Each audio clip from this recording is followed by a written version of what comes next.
Bom dia para você que já se inscreveu no meu canal, Pastora Luciene Bela Vista.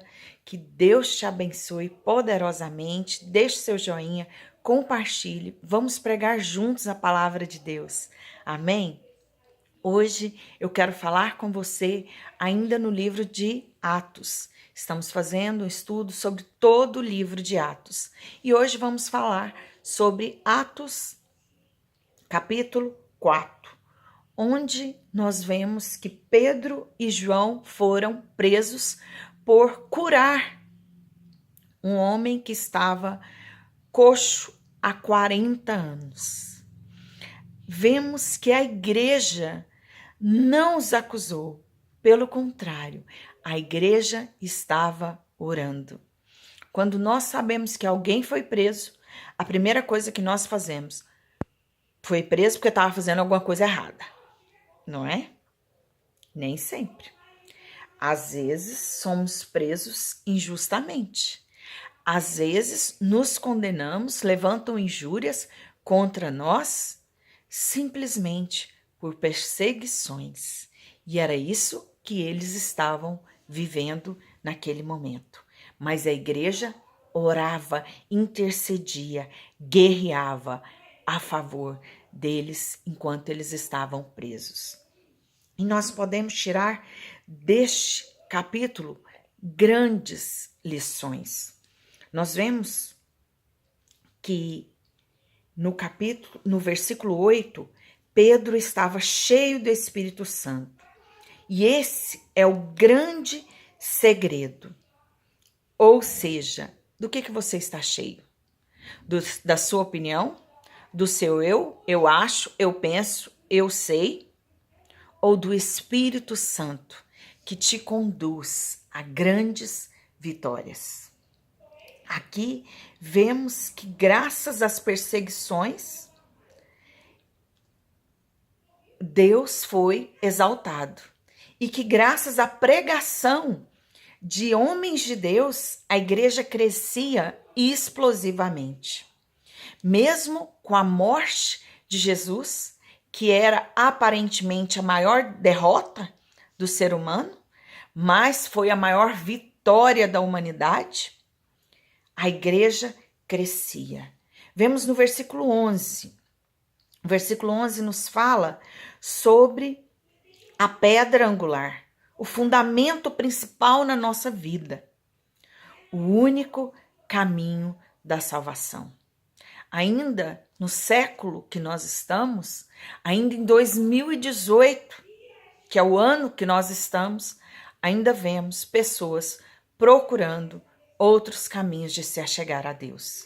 Mas aqui no versículo 11 nos mostra claramente que a pedra angular, o fundamento principal da nossa vida, na criação dos filhos, no casamento, na saúde, na vida financeira, tem que ser Jesus e não há outro caminho. No versículo 12 nos mostra claramente isso. Não há salvação sem Cristo.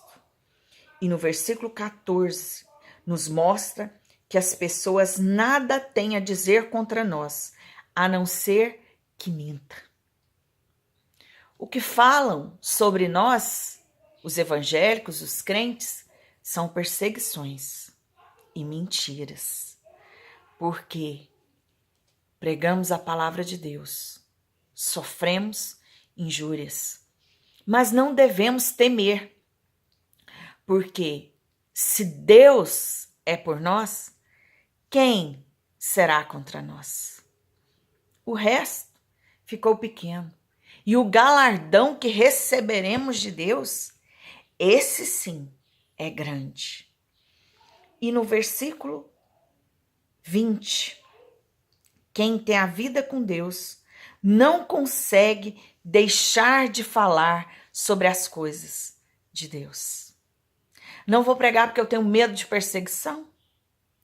Se você está cheio do Espírito Santo, da presença de Deus, você não consegue ficar sem pregar.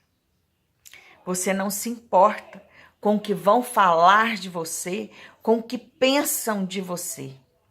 Você se importa que a palavra de Deus está sendo pregada, anunciada. E por mais que você não se importe nem que a palavra de Deus está sendo pregada ou anunciada, você está cheio, você não consegue ficar calada, porque o Espírito Santo está dentro de você, se movendo, e o testemunho do que Deus fez por você, se você não contar, as pessoas vão ver de todo jeito, de toda maneira. Deus tem o controle de tudo e Ele vai te usar para pregar a palavra de Deus, porque Ele te escolheu. E no versículo 29, nós vemos que Ele é quem capacita. Vemos aqui Pedro, um iletrado, semi-analfabeto, pregando com autoridade, com ousadia. E vemos no versículo 29 que é Deus quem capacita. E do versículo 32 ao 35, vemos uma igreja maravilhosa que se preocupa com as necessidades do irmão, que não se preocupa apenas em prosperar, mas se preocupa em cuidar do próximo. Isso é lindo, isso é maravilhoso. E vemos a igreja em oração, vemos uma igreja que ofertava, que dizimava, que cuidava do irmão. E isso é maravilhoso, isso é tremendo. E eu declaro que sobre a sua vida nada vai te faltar. E que durante esse tempo que nós estivermos falando sobre Atos 14, sobre as obras da igreja, que o Espírito Santo te encha com o poder dele e que você sinta no seu coração a necessidade de estar com Deus, de estar na casa do Senhor, de orar, de buscar, de adorar verdadeiramente, porque grandes coisas Deus vai fazer na sua vida, porque você é escolhido de Deus para triunfar, para fazer coisas tremendas. Que Deus